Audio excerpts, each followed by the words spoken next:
Your commentator is Basil Ruysdael.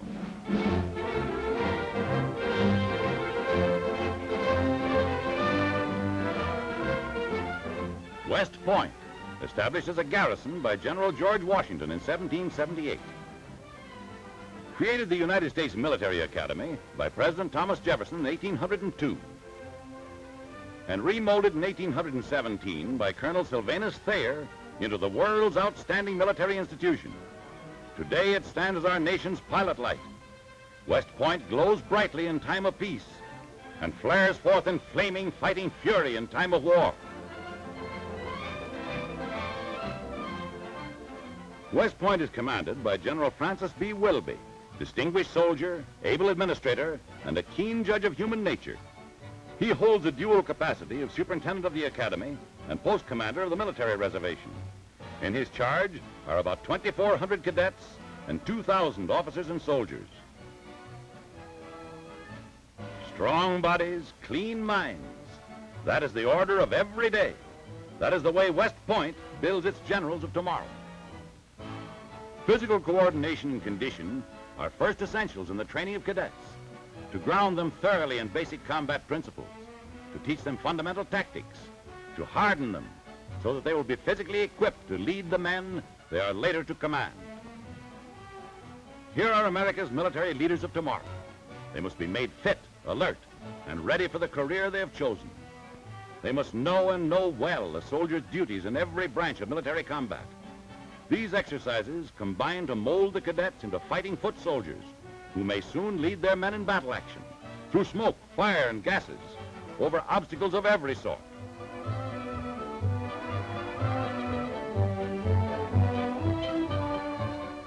Every West Pointer must become a master of the business of war, of defense, and of offense.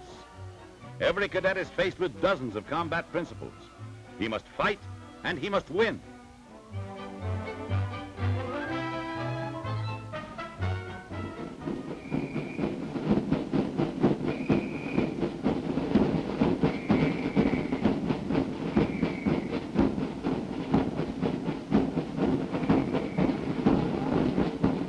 Three times each day, the cadets march into West Point's great Washington Hall.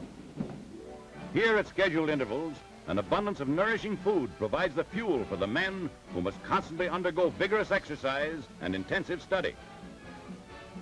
Here, too, brain and muscle are being builded. These mechanics class cadets learn the functions of all types of engines used in military combat. Classroom instruction precedes practical training. How to cross a river? First run the blitz buggy on a canvas raft. Then pump out the water to make the raft buoyant and float across. Under this treatment, the jeep becomes amphibian. But the canvas must be adjusted correctly or all will land in the swim. There is no margin for error at West Point. The cadets learn how to take the bumps on hard and fast cross-country rides. These men must and can take it. Take it sitting down, standing up, or in the air. Tough training toughens men.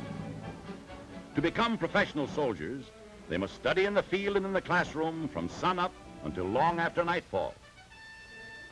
Blackboard charts and model bridges convey vital lessons in the military art and engineering department.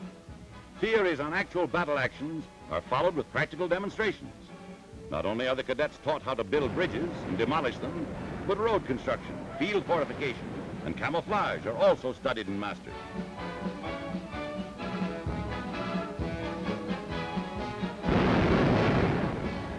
Back in the classroom, they take justifiable pride in their accomplishments. Modern war is a war of machines as well as men, and each cadet must know exactly what to expect of these engines under all combat conditions. Practical training includes tank maneuvers, and the cadets learn how to take it.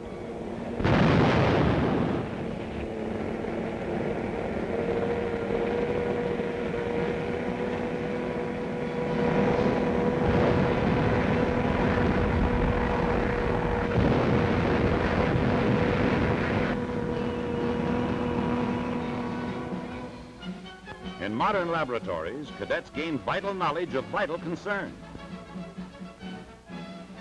Modern war has proved that air power is fighting power, and West Point in wartime demands that each cadet must have at least 30 hours of air observation to his credit before graduating. The study of aerodynamics includes studies in meteorology, theories of flight, and tests in the link trainer.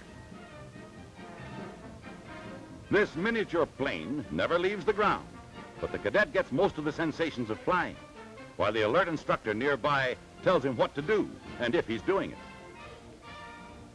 The class in Morse code, dots and dashes, and instruction in the use of the radio beam is an essential part of this training.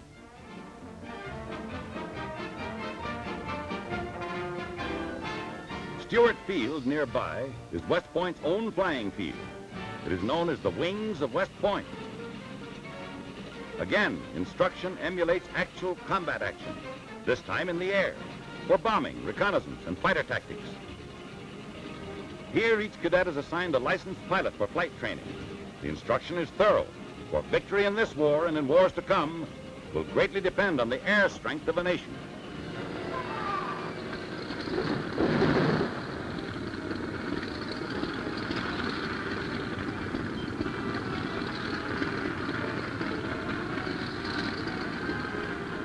In a control tower, West Pointers learn to become the traffic managers of the air. As officers, these cadets must know the duties of every man in the crew of bombers, must know aerial maneuvers such as flying in battle formation.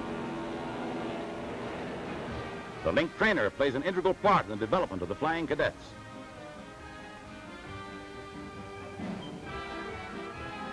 In West Point's Historic Museum, cadets study the construction of artillery used in past wars, cannon and guns of all types that brought strength and power and glory to the armies of years ago.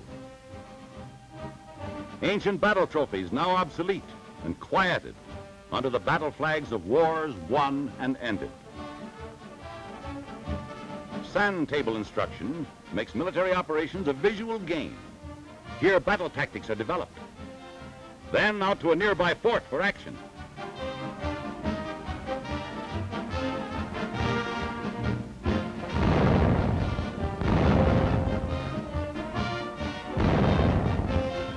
Here, all types of new guns are demonstrated, with the cadets doing the actual loading and firing.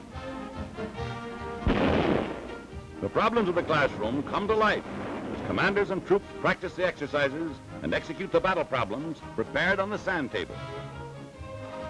Military tactics used by great strategists are refought and relived in blackboard diagrams. Then actual field maneuvers take place, realistic mimic battles, river crossings, defense of river lines, actual fighting performance on land and in the air.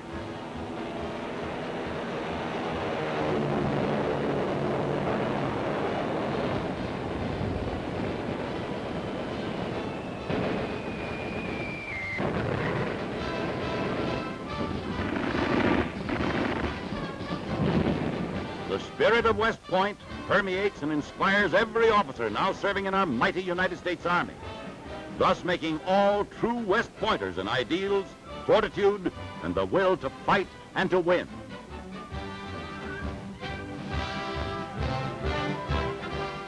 As each new graduate passes on through West Point's revered portals, heroes of the past and present stand as stirring symbols of courage, vigor, and strength.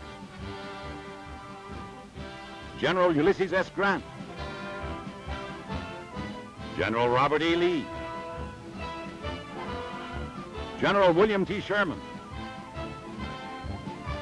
General George Custer, General John J. Pershing, General Douglas MacArthur. When the test comes, West Pointers are ready to command, to give courage, initiative, and confidence. That is their duty, their honor, their country.